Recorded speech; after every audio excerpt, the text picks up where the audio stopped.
Hello student, welcome to my channel. आप सभी लोगों का हमारे इस चैनल पर स्वागत है। आज का हमारा जो ये प्रैक्टिस सेट है, ये प्रैक्टिस सेट मिसलेनियस आपको देखने के लिए मिलेगा। तो चलिए क्लास को स्टार्ट करते हैं। क्वेश्चन नंबर फर्स्ट, राष्ट्रीय रक्ताल्पता प्रोफाइलैक्सिस कार्यक्रम NNAPP कब प्रारंभ किया गया था? A option 1970, B option 1971, C option 1972, D option 1973। राष्ट्रीय रक्ताल्पता प्रोफाइलैक्सिस कार्यक्रम, इसका जो फुल फॉर्म है मतलब इसका जो शॉर्ट फॉर्म है NAPP है। इसका जो फुल फॉर्म होगा NAPP का, इसका जो फुल फॉर्म है national nutrition anaemia prophylaxis programme. National nutrition anaemia prophylaxis programme इसे कहा जाता है। इसकी जो स्थापना है वह 1970 ईस्वी में हुई थी। कब हुई थी इसकी स्थापना? इसका जो करेक्ट ऑप्शन होगा option number A is the correct option. 1970 ईस्वी में इसकी स्थापना हुई थी। और इसकी स्थापना किसके लिए की गई थी? इसका मुख्य उद्देश्य था, इसकी स्थापना का जो प्रमुख उद्देश्य था वह उद्देश्य था बालक बालिकाओं विद्यालय से पूर्व, मतलब विद्यालय जाने से पूर्व बालक और बालिकाओं के तथा धात्री माताएं और गर्भवती माताओं के जो एनीमिया है उसमें कमी लाना। धात्री माता, गर्भवती माता और जो है बालक बालिका, इनमें होने वाली जो एनीमिया के जो एनीमिक हो जाते हैं, जो एनीमिया के लक्षण प्रकट होते हैं, उस लक्षण में कमी लाना या उसकी जो दर है उस दर में कमी लाना, इस जो कार्यक्रम है इस कार्यक्रम का उद्देश्य मुख्य था। इसका जो करेक्ट ऑप्शन होगा option number A is the correct option. Next question, question number second, बालवाड़ी मुख्य रूप से कितने वर्ष के बच्चों के लिए प्रारंभ की गई थी? बालवाड़ी जो है BNP, जिसका शॉर्टकट है BNP, मुख्य रूप से कितने वर्ष के बच्चों के लिए प्रारंभ किया गया था? ए ऑप्शन 2 से 3 वर्ष, बी ऑप्शन 3 से 4 वर्ष, सी ऑप्शन 3 से 6 वर्ष और डी ऑप्शन 6 से 7 वर्ष। तो बालवाड़ी, जिसे BNP भी कहा जाता है, BNP मतलब बालवाड़ी न्यूट्रिशन प्रोग्राम। BNP का फुल फॉर्म अगर बात की जाए तो बालवाड़ी नेशनल प्रोग्राम कहा जाता है। यह जो है मुख्य रूप से 3 से 6 वर्ष के बालकों के लिए यह योजना प्रारंभ की गई थी। इसका जो करेक्ट ऑप्शन होगा option number C is the correct option. 3 से 6 वर्ष के बालकों के लिए यह योजना जो है 1970 और 71 ईस्वी के मध्य इसे प्रारंभ किया गया था। इसका मुख्य उद्देश्य, अगर इसके उद्देश्य की बात की जाए तो इसका उद्देश्य मुख्य रूप से क्या था, जो है वो शिशुओं के पोषण स्तर में सुधार लाना। शिशु के जो पोषण स्तर है उसमें सुधार लाना, और इस कार्यक्रम को समाज कल्याण विभाग द्वारा जो है वो संचालित किया गया था। जो बालवाड़ी योजना है इसे जो है वो समाज कल्याण विभाग द्वारा इसे लागू किया गया था। इसका जो करेक्ट ऑप्शन होगा option number C. Next question, question number third, समन्वित बाल विकास योजना कब प्रारंभ की गई थी? इसे ICDS कहा जाता है। क्या कहा जाता है? तो इसे ICDS कहा जाता है, या इसी को समेकित बाल विकास योजना भी कहा जाता है। यह कब प्रारंभ की गई थी? 1972, B option 1973, C option 1974, D option 1975। तो समन्वित बाल विकास योजना जो है वह आपकी कब प्रारंभ की गई थी? तो 1975 में इसे प्रारंभ किया गया था। इसका जो ऑप्शन सही होगा option number D is the correct option. ठीक है, बात अगर ICDS की जाए तो ICDS का जो फुल फॉर्म होता है वो क्या है? इंटीग्रेटेड चाइल्ड डेवलप्ड स्कीम या सर्विस। ICDS का full form integrated child development service या स्कीम जो है इसका फुल फॉर्म है। इसका मुख्य उद्देश्य क्या था? तो इस जो योजना थी इस योजना का मुख्य उद्देश्य 0 से 6 वर्ष के बालकों के स्वास्थ्य स्तर में सुधार करना तथा बाल मृत्यु दर जो है उसमें कमी लाना। 0 से 6 वर्ष के जो बालक हैं उनको अच्छी प्रकार से न्यूट्रिएंट्स प्रदान करना, अच्छे प्रकार के पोषक तत्व प्रदान करना, जिससे उनका स्वास्थ्य स्तर बेहतर हो सके, और इसके साथ साथ जो बाल मृत्यु दर बढ़ रही थी उस बाल मृत्यु दर में कमी लाना इसका उद्देश्य था। इसका जो ऑप्शन सही होगा option number D is the correct option. Next question, question number 4, विशेष पोषाहार कार्यक्रम कब प्रारंभ किया गया था? ये क्या है आपका SNP है, PNP नहीं, बल्कि यहाँ पे आपका SNP होगा। क्या होगा? SNP। ठीक है, विशेष पोषाहार कार्यक्रम कब प्रारंभ किया गया था? ए ऑप्शन 1970 से 71, बी ऑप्शन 1971 से 72, सी ऑप्शन 1973 से 74, डी ऑप्शन 1975 से 76। तो विशेष पोषाहार कार्यक्रम जो है वो कब प्रारंभ किया गया था? स्पेशल न्यूट्रिशन प्रोग्राम कब प्रारंभ किया गया था? तो यह जो प्रोग्राम है वो आपका 1970 और 71 ईस्वी के मध्य प्रारंभ किया गया था। 1970 से 1971 के मध्य इसे प्रारंभ किया गया था। और इसका जो मुख्य उद्देश्य की बात करें तो इसका जो मुख्य उद्देश्य था वो क्या था? 0 से 6 वर्ष के बालक, गर्भवती माताएं, धात्री माताएं के स्वास्थ्य में तथा उनके पोषण स्तर में सुधार करना। स्वास्थ्य के मतलब जो गर्भवती माता है, 0 से 6 वर्ष के जो बालक हैं, धात्री मतलब जो स्तनपान करने वाली माताएं हैं, उनके स्वास्थ्य स्तर में सुधार लाना इसका मुख्य उद्देश्य था। इस योजना का मुख्य उद्देश्य था। यह जो कार्यक्रम है इसी को अच्छी प्रकार से संचालित करने के लिए, इस मतलब इन लोगों के स्वास्थ्य में अच्छी प्रकार से सुविधाएं प्रदान करने के लिए इस कार्यक्रम को प्रारंभ किया गया था। तो कब प्रारंभ किया गया था? 1970 से 71 में, 1970 से 71 के मध्य से प्रारंभ किया गया था। नेक्स्ट क्वेश्चन, क्वेश्चन नंबर 5, व्यवहारिक पोषाहार कार्यक्रम भारत सरकार द्वारा कब प्रारंभ किया गया था? कौन सा कार्यक्रम? तो व्यवहारिक पोषाहार कार्यक्रम भारत सरकार द्वारा जो है वो कब प्रारंभ किया गया था? तो यह जो कार्यक्रम है वो भारत सरकार द्वारा, ए ऑप्शन 1956, बी ऑप्शन आपका 1957, सी 1958, डी 1959। व्यवहारिक पोषाहार कार्यक्रम भारत सरकार द्वारा प्रारंभ जो किया था गया था वह आपका 1959 में प्रारंभ किया गया था। क्या कब? इसका जो करेक्ट ऑप्शन होगा option number D is the correct option. कब प्रारंभ किया गया था? तो 1959 में प्रारंभ किया गया था। इसकी फुल फॉर्म की बात करें तो अप्लाइड न्यूट्रिशन प्रोग्राम के नाम से इसे जाना जाता है। और इसकी जो सर्वप्रथम इसको प्रारंभ कहाँ से किया गया था? तो सर्वप्रथम यह जो प्रोग्राम है, यह जो कार्यक्रम है, इसे उड़ीसा से प्रारंभ किया गया था। इसका उद्देश्य क्या था? इस कार्यक्रम को चलाने का उद्देश्य था कि जो ग्रामीण क्षेत्र के लोग हैं, उन ग्रामीण क्षेत्र के लोगों के पोषण स्तर में सुधार लाना, उनका जो पोषण स्तर है उस पोषण स्तर में जो है वो सुधार लाना इसका मुख्य जो है वो उद्देश्य था। इसका जो करेक्ट ऑप्शन होगा option number D is the correct option. Next question, question number 6, Comenius ने 1928 ईस्वी में किस पुस्तक की रचना की थी? कमेनियस ने 1928 ईस्वी में निम्न में से किस पुस्तक की रचना की थी? A option school of infancy, B infant development, C adolescence और डी ऑल ऑफ दीज। तो कमेनियस ने 1928 ईस्वी में जो आपकी रचना की थी वह स्कूल ऑफ इन्फेंसी की रचना की थी। क्या है? इन्होंने शैशव का स्कूल नामक पुस्तक की रचना की थी, जिसे स्कूल ऑफ इन्फेंसी भी कहा जाता है। इसका correct option option number A is the correct option. Infant development ये किसकी पुस्तक है? तो इन्फेंट डेवलपमेंट जो है वो टेन की पुस्तक है। किसकी पुस्तक है? टेन की पुस्तक है। किशोरावस्था जो है वो भी क्या है? आपकी पुस्तक है। ये सारी तीनों जो है वो क्या है? आपकी पुस्तक के अंतर्गत आती हैं। इसका जो करेक्ट ऑप्शन होगा option number A is the correct option.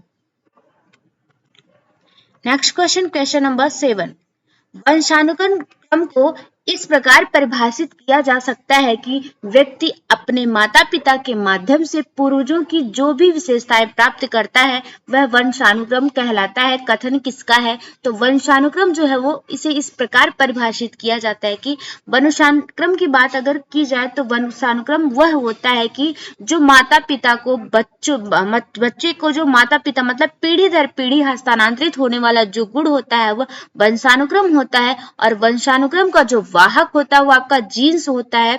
और ये क्या करता है? मतलब एक पीढ़ी से दूसरी पीढ़ी में लक्षणों को जो है वो बढ़ाता रहता है एक पीढ़ी में। अगर जैसे फॉर एग्जाम्पल की बात की जाए तो अगर माँ की आंखें जो है वो भूरी हैं तो बच्चे में होने वाले किसी न किसी संतान की आंखें जो है वो भूरी होंगी, क्योंकि उसके उसके जो लक्षण है 50% वंशानुक्रम का प्रभाव पड़ता है बालक और बालिका पर, और 50% जो है वो वातावरण का प्रभाव पड़ता है। तो इसका जो ये यहाँ पे स्टेटमेंट की बात हो रही है, तो वंशानुक्रम को हम इस प्रकार से परिभाषित करते हैं कि माता पिता और पूर्वज के माध्यम से बालक जो है वो कुछ न कुछ विशेषताएं प्राप्त करता है। यह जो स्टेटमेंट है, यह स्टेटमेंट आपका एच पैटरसन का है। किसका है स्टेटमेंट? तो यह जो स्टेटमेंट है एच पैटरसन का है। इसका जो करेक्ट ऑप्शन होगा option number A is the correct option.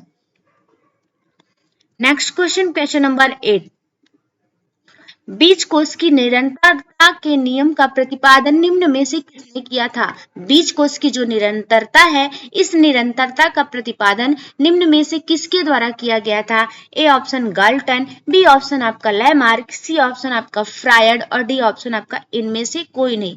तो बीज कोष की निरंतरता के नियम का जो प्रतिपादन किया था, वह प्रतिपादन किसने किया था? इसका जो प्रतिपादन गाल्टन ने किया था। किसने किया था? इसका जो करेक्ट ऑप्शन होगा option number A is the correct option. Galton महोदय ने इसका प्रतिपादन किया था। नेक्स्ट क्वेश्चन, क्वेश्चन नंबर 9,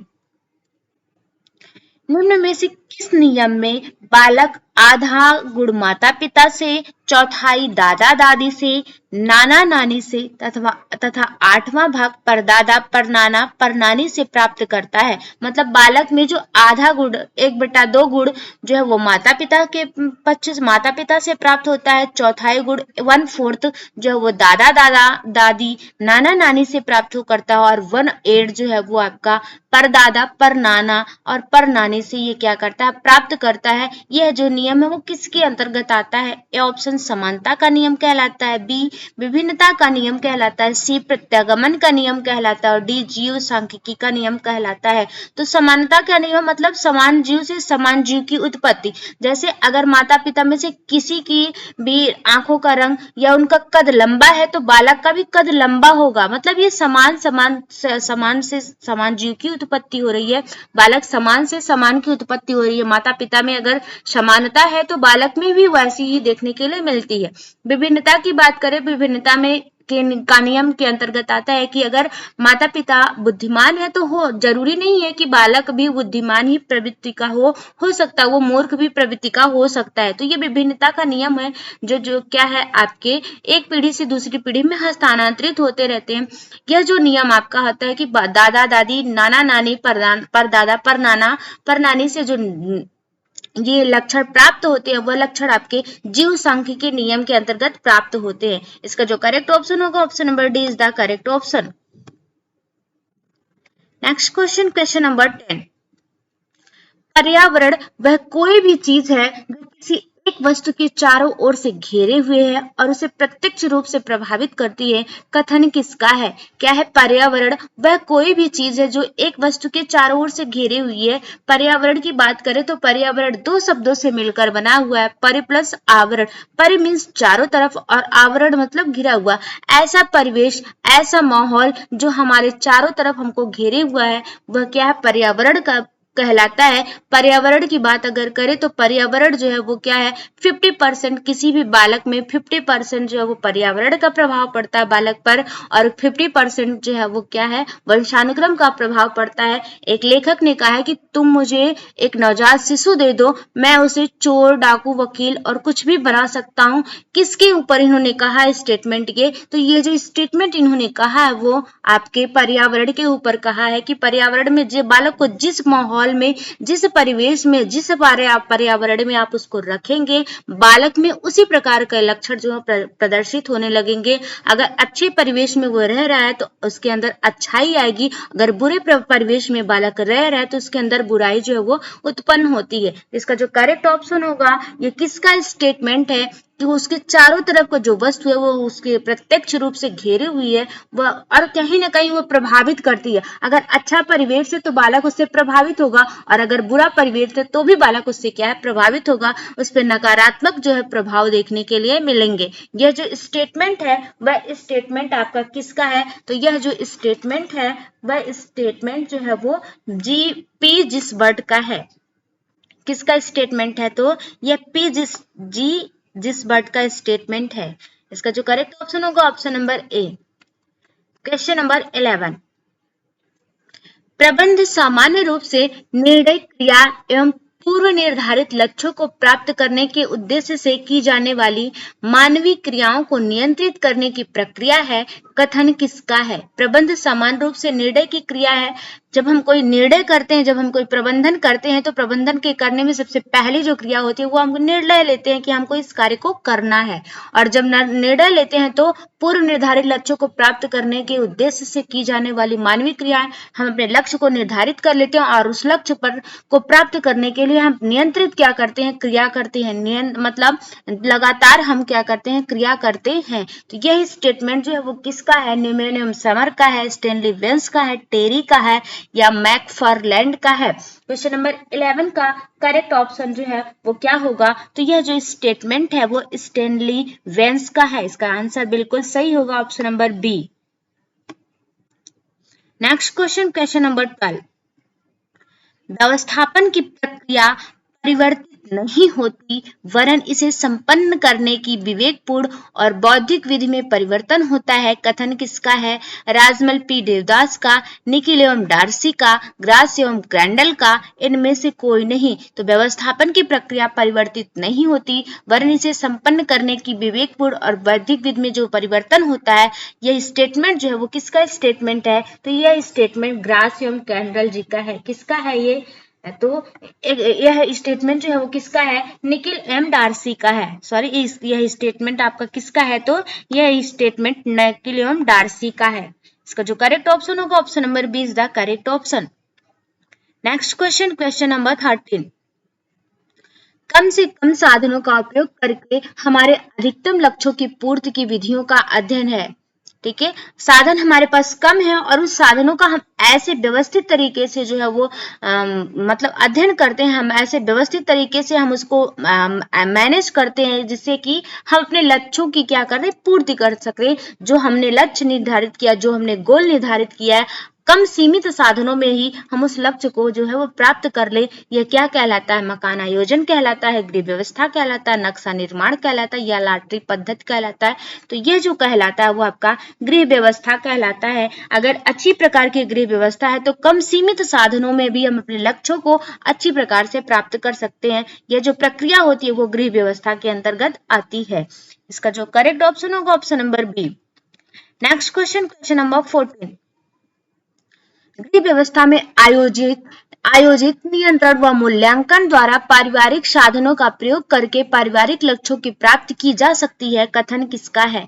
तो गृह व्यवस्था में आयोजन, नियंत्रण, संगठन। वैसे तो गृह व्यवस्था की जो प्रक्रिया होती है उसे 4 भागों में डिवाइड किया जाता है, आयोजन, नियंत्रण, संगठन एवं मूल्यांकन। बट क्या है, यहाँ इस जो डिफिनेशन इसमें 3 ही भागों की बात की गई है।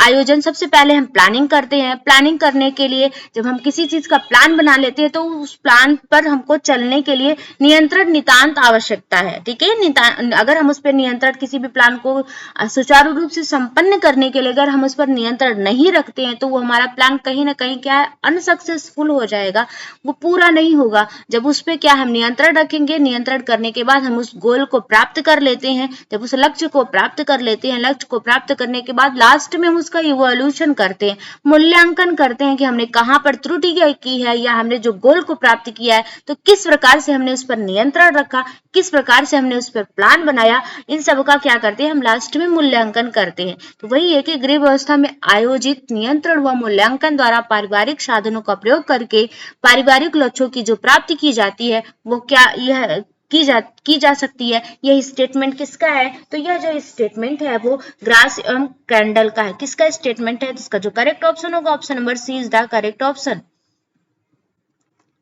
नेक्स्ट क्वेश्चन, क्वेश्चन नंबर 15, गृह कार्यों को सफलतापूर्वक संपन्न करना गृह व्यवस्था का महत्वपूर्ण सिद्धांत है। क्या है?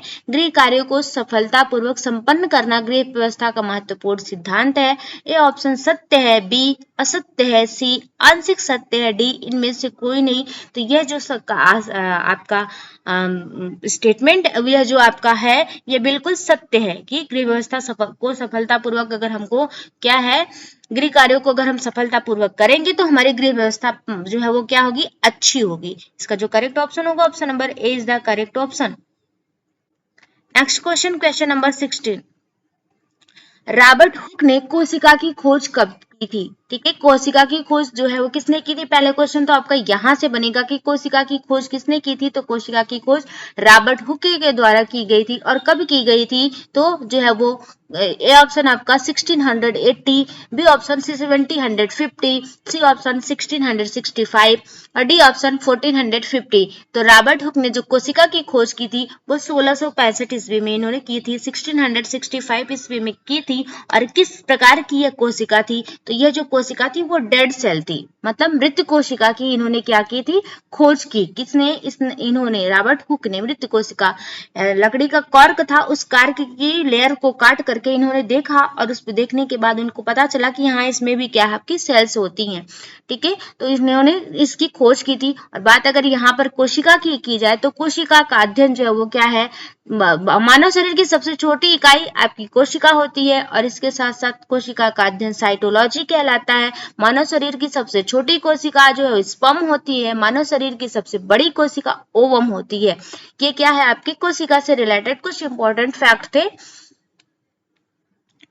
Next question, question number 17।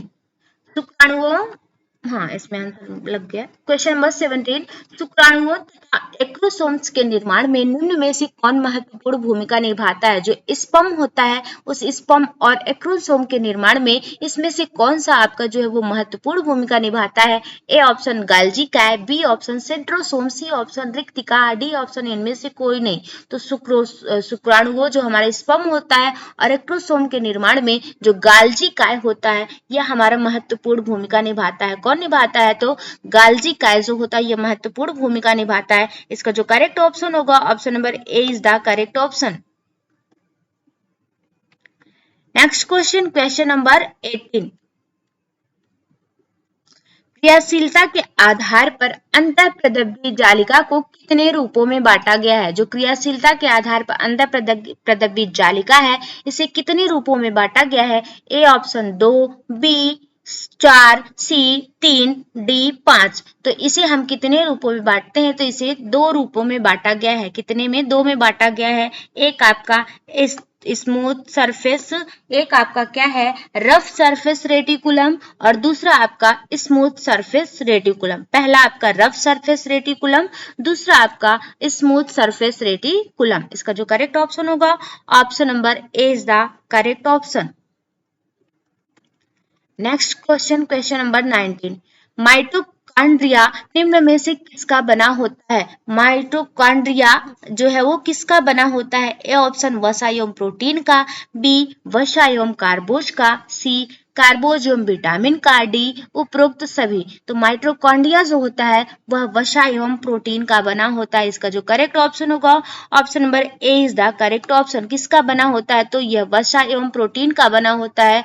बात अगर माइटोकॉन्ड्रिया की जाए तो माइटोकॉन्ड्रिया को ऊर्जा गृह, कोशिका का ऊर्जा गृह के नाम से जाना जाता है। इसे कोशिका का ऊर्जा गृह कहा जाता है। किसे? माइटोकॉन्ड्रिया का। माइटोकॉन्ड्रिया में जो है 65 से 70% आपका प्रोटीन पाया जाता है, 25% आपकी फास्फोलिपिड्स इसमें उपस्थित होती है और 0.5% जो है वो आरएनए उपस्थित होता है।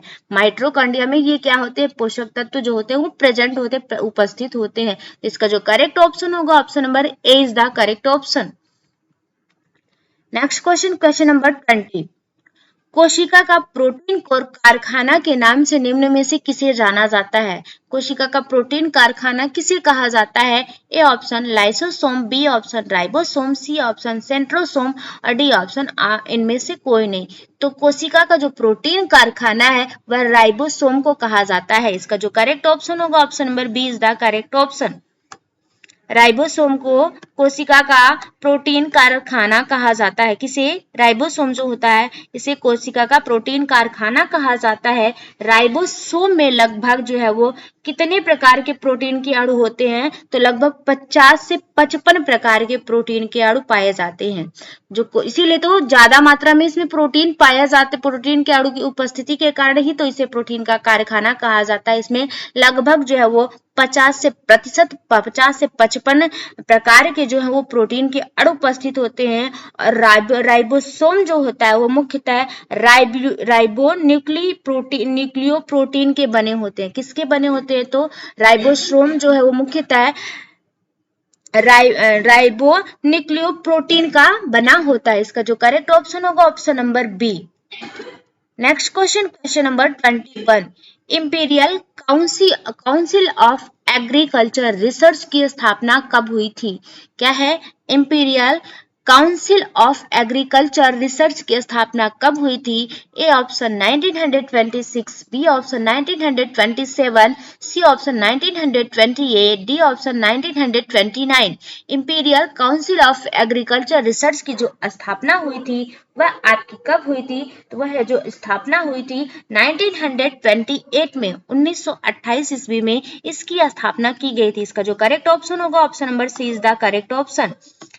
और किसकी सिफारिश पर इसकी स्थापना की गई थी? तो रॉयल कमीशन की सिफारिश पर इसकी स्थापना 1928 ईस्वी में की गई थी। Next question number 22। स्नातक स्तरीय प्रसार शिक्षण कार्यक्रम कब प्रारंभ किया गया था? स्नातक स्तर पर जो प्रसार शिक्षण कार्यक्रम है वह आपका कब प्रारंभ किया गया था? ए ऑप्शन 1951, बी 1952, सी 1955 और डी 1956। स्नातक स्तरीय प्रसार शिक्षण कार्यक्रम जो है वो कब प्रारंभ किया गया था? स्नातक स्तर पर प्रसार शिक्षण कार्यक्रम को जो है वह आपका कब प्रारंभ किया गया था? तो 1955 में इसे क्या है प्रारंभ किया गया था। और सर्वप्रथम इस शिक्षण को जो है वो कहां पर प्रारंभ किया गया था? तो आगरा और नागपुर में इसे प्रारंभ किया गया था। स्नातक स्तरीय प्रसार शिक्षण कार्यक्रम सर्वप्रथम आगरा और नागपुर में इसे प्रारंभ किया गया था 1955 ईस्वी में।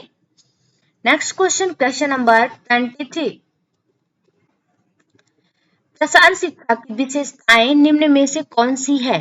क्या है आपकी प्रसार शिक्षा की जो विशेषता है वह निम्न में से कौन सी है? ए ऑप्शन आपका अनौपचारिक, अनवरत एवं गैर संस्थागत शिक्षा है, बी व्यवहारिक एवं क्रियात्मक शिक्षा है, सी सर्वसाधारण की निमित्त शिक्षा है और डी उपरोक्त सभी। तो प्रसार शिक्षा की जो विशेषता की बात की जाए तो ये सारे इसके अंतर्गत आते हैं। इसका जो आंसर सही होगा वो डी सही होगा।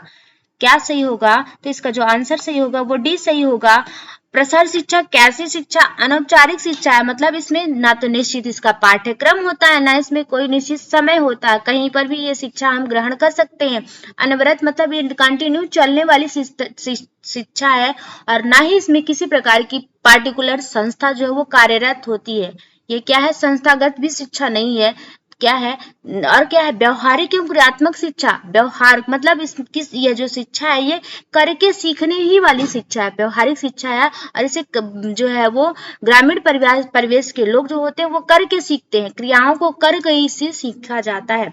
सी है सर्वसाधारण के निमित्त की शिक्षा। ये सारे लोगों के लिए, मतलब जो ग्रामीण परिवेश के क्षेत्र लोग हैं उन सब लोगों के लिए यह शिक्षा जो है वो होती है। इसका जो करेक्ट ऑप्शन होगा option number D is the correct option. Next question number 24। प्रसार दर्शन की विशेषताएं निम्न में से कौन सी है? किसकी विशेषता? प्रसार दर्शन की जो विशेषता है वो निम्न में से कौन सी है? ए ऑप्शन आपका मानवतावादी, बी तात्विक, सी यथार्थवादी और डी उपरोक्त सभी। तो प्रसार दर्शन की विशेषता के अंतर्गत जो है वो आपकी मानवतावादी भी आती है, तात्विक भी आएगा और यथार्थवादी भी आएगा। तो इसका जो करेक्ट ऑप्शन होगा option number D is the correct option. इसका जो करेक्ट ऑप्शन होगा option number D is the correct option. Next question number 25। प्रसार शिक्षा के क्षेत्र को कितने वर्गों में बांटा गया है? जो प्रसार शिक्षा का क्षेत्र है इसे कितने वर्गों में बांटा गया है? ए ऑप्शन 2, बी 3, सी 4 और डी 5। तो प्रसार शिक्षा के क्षेत्र के वर्ग की बात की जाए तो इसे 3 वर्गों में विभाजित किया गया है। इसका जो करेक्ट ऑप्शन होगा option number B is the correct option. कितने वर्ग में? 3 वर्ग में विभाजित किया गया है। पहला मनुष्य के निजी विकास का क्षेत्र, दूसरा मनुष्य जिस वातावरण में रहता है उसका विकास और तीसरा मानव निर्मित संस्थाएं एवं साधनों का विकास। ठीक है, इसे 3 वर्गों में बांटा गया है। एक आपका मनुष्य के निजी विकास का क्षेत्र होता है, दूसरा मनुष्य जिस परिवेश में रहता उसका भी उसके विकास का क्षेत्र, और तीसरा जो है वो मानव द्वारा जो निर्मित संस्थाएं हैं और जो साधन है उनके विकास का क्षेत्र होता है। इसका जो करेक्ट ऑप्शन होगा option number B. Question number 26, वस्त्र तंतु उत्पाद पहचान अधिनियम कब प्रभावी हुआ? वस्त्र तंतु उत्पाद पहचान अधिनियम कब प्रभावी हुआ? मतलब हम वस्त्र को देखकर उसके तंतुओं का जो वो पहचान कर सकते हैं कि ये रेशम का है, ये लिनन का है, ये कॉटन का है, ये आपका ऊन का है, ये नायलॉन का है, ये एक्रिलिक का है, ये एस्बेस्टस का है। कैसे हम उसको क्या करते हैं, पहचान के करके हम उसे पता कर सकते हैं, पहचान के माध्यम से हम उसे बता सकते हैं कि यह जो है ये इस प्रकार का रेशा है। तो यह अधिनियम जो है वो कब प्रभावी हुआ, कब अच्छे से मतलब लागू हुआ? 1960, 1961, 1962, 1963। क्वेश्चन नंबर 26 का जो करेक्ट ऑप्शन होगा option number A is the correct option. 1960 में यह जो है आपका लागू हुआ। इसका जो करेक्ट ऑप्शन होगा option number A is the correct option. Next question, question number 27, संश्लेषित तंतु के अंतर्गत निम्न में से कौन सा आता है? इसमें संश्लेषित तंतु के अंतर्गत जो है वो निम्न में से कौन सा आएगा? A option nylon, B option aramid, C option acrylic और डी ऑप्शन उपरोक्त सभी। तो संश्लेषित तंतु के अंतर्गत जो आता है वो आपके सभी आएंगे। नायलॉन भी आता है, आरामिड भी आता है, एक्रिलिक भी आता है। ये सारे कैसे तंतु होते हैं? संश्लेषित तंतु होते हैं। इसका जो करेक्ट ऑप्शन होगा option number D is the correct option. Next question, question number 28, आवरण के मनोवैज्ञानिक सिद्धांत निम्न में से कौन सा है? आवरण के मतलब जैसे जैसे मानव का विकास होता गया, मानव जब विकसित होता गया तो उसे आवरण की नितांत आवश्यकता हुई। ठीक है, जैसे हमारे मूल आवश्यकताओं के अंतर्गत रोटी, कपड़ा और मकान, ये हम 3 मूल आवश्यकता के अंतर्गत रखते हैं। तो जैसे जैसे मनुष्य का विकास होता गया वो क्या है, उसे आवरण की आवश्यकता हुई। तो वही आवरण के सिद्धांतों को कुछ मनोवैज्ञानिकों ने अलग अलग भागों में विभाजित किया है। ए ऑप्शन आपका लज्जाशीलता का, बी ऑप्शन अलज्जाशीलता का सिद्धांत, सी सुरक्षा का सिद्धांत और डी सजावट का सिद्धांत और ई ऑल ऑफ द एबव। तो आवरण के सिद्धांत की बात करें तो इसे 4 भागों में ही डिवाइड किया गया है। पहला आपका लज्जाशीलता का, दूसरा अलज्जाशीलता का, तीसरा सुरक्षा का और चौथा आपका सजावट का सिद्धांत के अंतर्गत आता है। लज्जाशीलता के सिद्धांत की बात की जाए तो इसमें क्या, मानव को जब मतलब एक दूसरे को देखकर शर्म महसूस हुआ, तो जब शर्म महसूस हुआ तो उसने क्या किया, मतलब वस्त्रों को बनाना जो है वो शुरू कर दिया, जिससे अपने जो शर्म है, जो अपने तन को, अपने जो शरीर है उस शरीर को वस्त्र से ढक सके। तो लज्जाशीलता का सिद्धांत इससे रिलेटेड है। अलज्जाशीलता का सिद्धांत, मानव जो है वो उसने क्या किया, मतलब उसके अंदर ऐसी कोई बात नहीं थी कि वो क्या है शर्म महसूस करे, बल्कि वो क्या है अपने भी सर्वश्रेष्ठ दिखाने के लिए उसने क्या किया, अलज्जाशीलता को छोड़कर जो है वस्त्र बनाना शुरू कर दिया। नेक्स्ट आपका सुरक्षा का सिद्धांत। सुरक्षा के सिद्धांत की बात करें तो सुरक्षा का सिद्धांत जैसे जो है वस्त्र क्या करता है, हमको गर्मी से, ठंडी से, बारिश से, इससे जो है सुरक्षा प्रदान करता है। तो इन सब से बचने के लिए भी मानव ने जो है आवरण बनाना शुरू किया। और सजावट का सिद्धांत, लोगों को खूबसूरत दिखने के लिए भी इन्होंने क्या किया, सजावट के मतलब वस्त्रों से में सजावट करना शुरू किया, वस्त्र बनाया और उसमें अच्छे प्रकार के जो है वो पहना। उसको पहनने के बाद उन्हें लगा कि हाँ अगर इसमें हम कुछ और डिजाइन वगैरह बना देते हैं तो वे वस्त्र जो होते हैं वो कैसे दिखेंगे, अच्छे प्रकार से दिखेंगे। तो सारे सिद्धांत जो है ये आवरण के सिद्धांत के अंतर्गत आते हैं। इसका जो करेक्ट ऑप्शन होगा option number E is the correct option. Next question, question number 29, textile शब्द की उत्पत्ति किस भाषा से हुई है? तो टेक्सटाइल शब्द जो है इसकी उत्पत्ति किस भाषा से हुई है? A option German, B French, C Latin और डी ग्रीक। तो टेक्सटाइल शब्द की जो उत्पत्ति है वो क्या है, लैटिन भाषा के टेक्सटाइलिस शब्द से हुई है। किससे? लैटिन भाषा के टेक्सटाइलिस शब्द से हुई है। इसका जो करेक्ट ऑप्शन होगा option number C is the correct option. Latin भाषा के टेक्सटाइलिस शब्द से क्या है, इसकी उत्पत्ति हुई है। क्वेश्चन नंबर 13, वस्त्रों को धोने से पहले पानी में फुलाने की प्रक्रिया निम्न में से क्या कहलाती है? वस्त्र जब हम धोते हैं तो धोने से पहले वस्त्रों को हम क्या करते हैं, पहले पानी में फुला देते हैं। तो वही जो है वो प्रक्रिया क्या कहलाती है? अपहोष्टी कहलाती है, विमंजन कहलाती है, एम्बोजिंग कहलाती है, इनमें से कोई नहीं कहलाती है। तो वस्त्रों को धोने से पहले जो पानी में फुलाने की प्रक्रिया होती है वह विमंजन कहलाती है। क्या कहलाती है आपकी? विमंजन कहलाती है। इसका जो करेक्ट ऑप्शन होगा option number B is the correct option. अपहोष्टी जो होता है मतलब आपके जो फर्नीचर होते हैं उस फर्नीचर पर डालने वाला जो कपड़ा होता है उसे अपहोस्ट्री कहा जाता है। इसका जो करेक्ट ऑप्शन होगा option number B is the correct option. Next question, question number 31। विनैले से कपास के रेशों को अलग करना क्या कहलाता है? विनैले से कपास के जो रेशे होते हैं उन्हें अलग करने की जो प्रक्रिया है वो क्या कहलाती है? A option combing, B ginning, C mixing, D washing. तो बिनौले से कपास के रेशे को अलग करने की जो प्रक्रिया है वह प्रक्रिया आपकी क्या कहलाती है? तो वह जो कहलाती है वो गिनिंग कहलाती है। क्या है? गिनिंग कहलाती है। तो इसका जो करेक्ट ऑप्शन होगा option number B is the correct option. Next question, question number 32। नमी एवं ताप दाब द्वारा ऊनी रेशों को आपस में उलझाकर जमाना क्या कहलाता है? ऐसे जैसे ऊनी रेशे होते हैं तो ऊनी रेशे जो अच्छी क्वालिटी के रेशे होते हैं उन्हें अलग कर लिया जाता है और अच्छी क्वालिटी के बाद जो रेशे बचते हैं उन रेशों का क्या करते हैं हम यूज करते हैं तो उनको हम क्या कहते हैं? ए ऑप्शन आप सफाई करना, बी नमदा बनाना, सी फिनिशिंग, डी इनमें से कोई नहीं। तो नमी एवं ताप दाब द्वारा उन्हीं रेशों को आपस में उलझाकर जमाने की जो प्रक्रिया है वो क्या कहलाती है? नमदा कहलाती है, जिसे हम फेल्टिंग कहते हैं।